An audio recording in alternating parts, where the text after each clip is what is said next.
guys, how's it going? It is Eve, and today we are going to be taking a look at the new Directional Scanner and Probe Scanner UI that is going to be coming out with the next EVE Online update. So right now you guys are looking at Tranquility. We're going to go through what Tranquility has to offer and then the differences on Singularity. So when we open up our Probe Scanner, for example, and our Directional Scanner, you don't really get anything too fancy. You just get these two pop-up windows that really show you everything that is in space. We're just gonna launch some probes here. There we go. If we were to open up the beta map, you can see that this is where it all happens and changes. You can see that here we have our probes and let's just actually recall these probes. There we go. And as you can see, this little sphere that we have on our screen, this is our directional scanner. This is currently scanning, I believe it is 14.3 AU and at an angle of 360 degrees. If we were to change this down, you can see that it does actually focus more onto what we're attempting to scan. This part really hasn't changed much on Singularity, but the whole kind of UI colors and stuff like that, it did go and change. We'll be taking a look at it a little bit closer once we jump into Singularity. But as you can see, really, when you open up this map, you don't really have any view of what's going on without opening this map. What happens on Singularity is that when you go and open up your Directional Scanner or Probe Scanner in this instance, you're actually going to be greeted like this right now that you see on screen right now. And you have your Probe Scanner window on one side and you have your solar system map on the other. You can see here, this is the new UI that is going to be present in the next EVE Online update. Here we have like brand new icons for asteroid clusters. We have new icons for anomaly sites. You can see here, this was the Angel Forlorn rally point and stuff like that. You can see here there's also these X's that are throughout the solar system. These are the anomalies that you can actually go and scan down.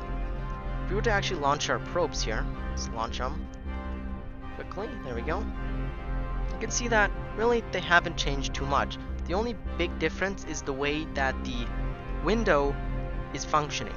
Before, if you wanted to change your way your probes actually scan, you'd really have to kind of go in and right click them and change the AU that they're scanning at. Now when you open up the window here, you actually have a little bar at the bottom which you can change the size of your probes without having to right click all of them and then select the range you want. You also have your pinpoint formations, you have your launch spread formations, and you have your save current formation if you don't want to save it. But we're going to go ahead and actually scan down a quick site here. We'll scan down Q300 here, and we will see exactly what it's like. A big difference I've already noticed is that when you select the site, it's not the sphere or the outline of the site that actually becomes available to you. It is actually the X actually lights up, showing you exactly what one you are scanning. So let's go ahead and scan down Q300.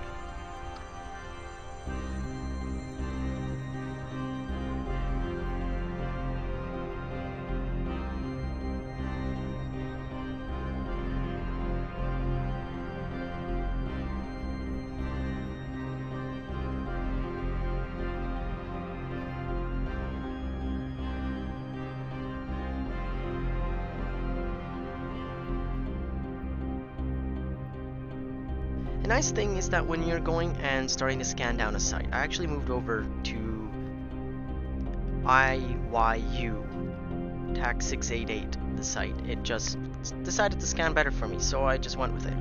You can see that actually here on the screen is that there is a circle around the site location, and this is showing really how much percent I have it. It is roughly 20% complete, as you can see on the window. And here we have the circle around it is about 20% bolded, meaning that you can see the amount of progress we're making on a site without having to constantly check out on our probe scanner window. So without further ado, let's get back to scanning.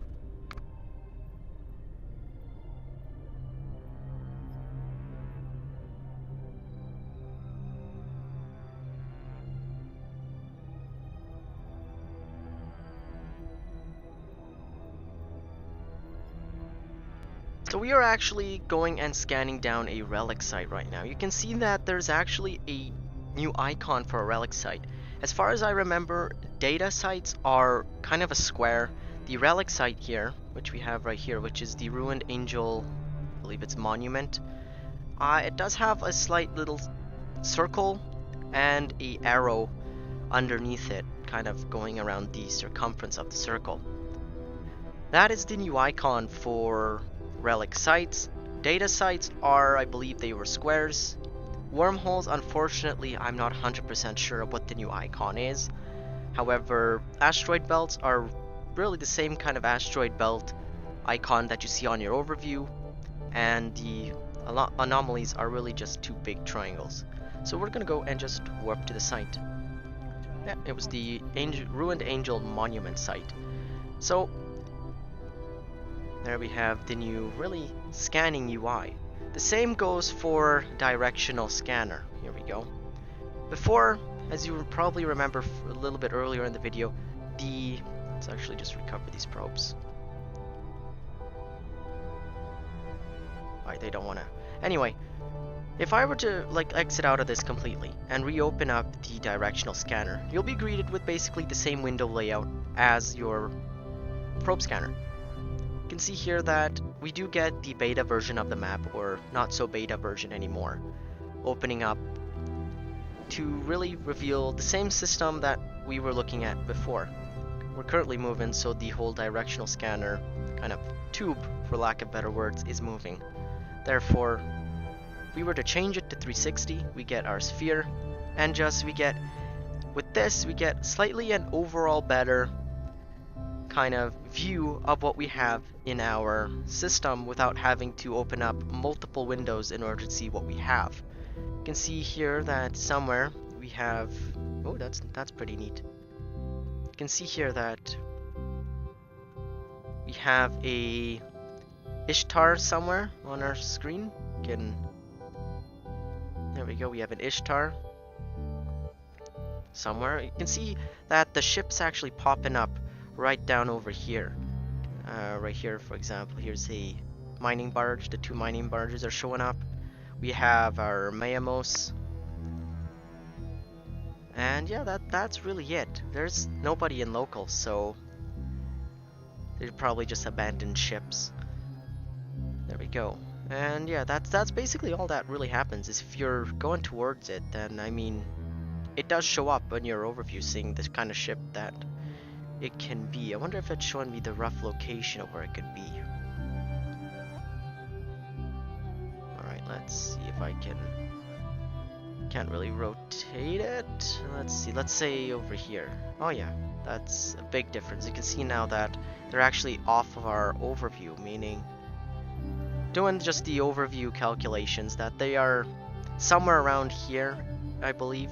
There is an asteroid belt, there is the glacial mass site, there's the ice field. There should be roughly around this location. I'm not the best with this kind of stuff, but anyhow.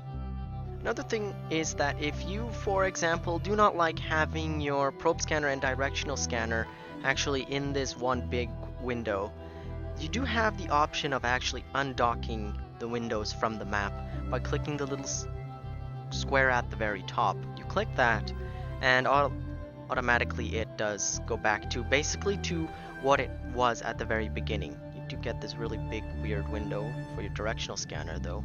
But anyhow, you do get the window that you have. You can see you can even toggle the scan cone on and off, and really just go ahead to how you can go back to setting up your Eve how you had it before with the overview. You don't have to have the map open at all, by all means. It's really up to you and how you have it set up. I personally don't have the map open at any time. I really just have Directional Scanner and the Probe Scanner open at all times, as I'm living in nullsec. And the Directional Scanner is a pretty useful tool, and well, the Probe Scanner is basically the way you make money. That is really the whole new scanning UI of that's going to be coming out in the next EVE Online expansion, along with the Chimera and Cormorant hulls. So that is it for this video, guys. Fly dangerous. Peace. Hey guys, thanks for watching. If you liked this video, give it a thumbs up. If you didn't, give it a thumbs down. You guys can check out my other previous videos by clicking the two thumbnails on screen right now. And if you've enjoyed this video and would like to see more, go ahead and click on that subscribe button. Fly dangerous. Peace.